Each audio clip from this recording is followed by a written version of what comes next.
শাকিব খান যে সব সিনেমা একদম 100% ব্লকবাস্টার ছিল তা কিন্তু না। শাকিব খান থাকলেই ব্লকবাস্টার হবে, শাকিব খান না থাকলে হবে না, সেটা ভেবে আমি সিনেমাটা করিনি। দেখুন, আমি যখন বরবাদ বানিয়েছি তখন শাকিব খান ছিল, তখন আমি আমার নিজের মতো করেই বানিয়েছি। শাকিব খানের সাথে তখন সিয়ামেরও ছিল, জঙ্গলি ছিল, তখন নিশো ভাই দাগি ছিল, তখন আরও অনেক সিনেমা ছিল। আমি কিন্তু প্রথমবার সিনেমা বানিয়ে কখনো বা শাকিব খান যে সব সিনেমা একদম 100% মানে ব্লকবাস্টার ছিল তা কিন্তু না। আমরা মানে ভালো ভালো ছবি এখন যেভাবে সিনেমাগুলো আসছে, তো ওই দিক থেকে আমি তখন এটা ভাবিনি যে আমার বরবাদ ব্লকবাস্টার হবে, শাকিব খান থাকলেই ব্লকবাস্টার হবে, শাকিব খান না থাকলে হবে না, সেটা ভেবে আমি সিনেমাটা করিনি। কিউব হোল্ডিংসের গল্পে সেই রেখাটি আঁকা হয়েছিল আজ থেকে 1 যুগ আগে। নকশাই আমাদের ভাষা। Cube holdings limited. বরবাদটা করেছি যে বরবাদটা ওই ক্যারেক্টারটাতে আমাকে শাকিব ভাইয়েরই দরকার ছিল এবং শাকিব ভাই এটা করতে পারতো।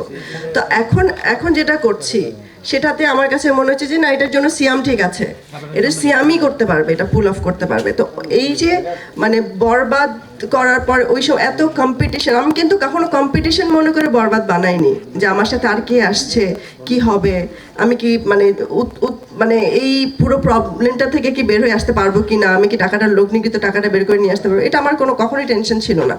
আর এখনো আমি রাক্ষস বানাচ্ছি, আমি আসলে কারোর সাথে কম্পিটই করছি না। আমি তখনও কম্পিট করিনি, আমি আজও কম্পিট করি না। না, ওই জায়গাটা থেকে যদি আমি বলি, দেখেন প্রত্যেকটা সিনেমার একটা নিজস্ব কিছু থাকে। মানে বরবাদের মতো ছিল, জঙ্গলির মতো ছিল, এখন আজকে হ্যাঁ ডেফিনেটলি আমরা ম্যাস পিপলের জন্যই বানাচ্ছি। আমি যাই বানাই ম্যাস পিপলের জন্য বানাই, হৃদয় যা বানাই ম্যাস পিপলের জন্য বানাই, এক্সট্রিম ম্যাস পিপলের জন্য।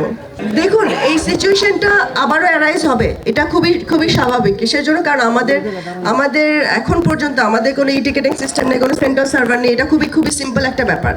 এটা যতদিন আমাদের এই সাপোর্টটা আমরা গভর্নমেন্ট থেকে না পাবো ততদিন পর্যন্ত এটা থেকেই যাবে। এটা আগেও ছিল, এখনো আছে, ভবিষ্যতেও থাকবে, যতক্ষণ পর্যন্ত আমরা এই সিস্টেমের কোনো চেঞ্জ না করতে পারবো। তো সিস্টেম চেঞ্জ হলেই সবকিছু চেঞ্জ হয়ে যাবে। সিনেমাই তো আসলো না, পাইরেসি তো পরে, এটা এখনই নাই বলি।